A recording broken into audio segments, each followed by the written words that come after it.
We're getting into some geometry here with triangles. So let's go over the parts of a right triangle. This is a right triangle because we have this little 90 degrees here, and that symbolizes that it is right, which means it's 90 degrees. Always across from your 90 degrees, this side is always going to be called your hypotenuse. It will always be your longest side. That is your hypotenuse. Your other two sides that we have here are your legs.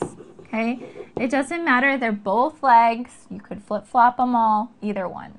Now there's a formula that goes with a right triangle if you're looking for missing variables here, or missing parts. It's called the Pythagorean Theorem, which is a squared plus b squared equals c squared.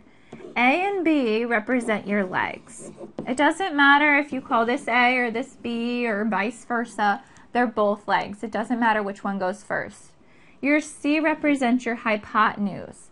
That will always be your hypotenuse. Whatever is across from the 90, that is going to be your C. All right, so let's do this problem. It tells us that our legs are 6 and 8. So I'm going to put this 6 and this 8. Again, it does not matter which one you put 6 and which one you put 8. Whatever your legs are. I'm looking for my hypotenuse. So I'm going to call it X, you can call it C, you can call it whatever variable you want to call it. Next, I need to put it into my Pythagorean theorem.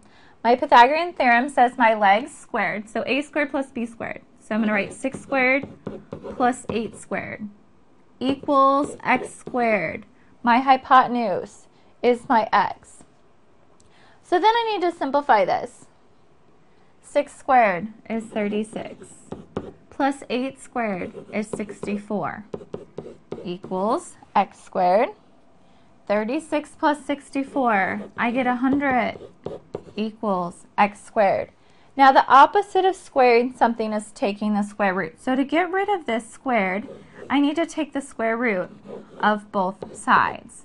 In the square root of 100, I get 10. Therefore, that is my answer. That is my missing side. Notice that 10 is larger than your other two sides. Your hypotenuse will always be larger than your legs.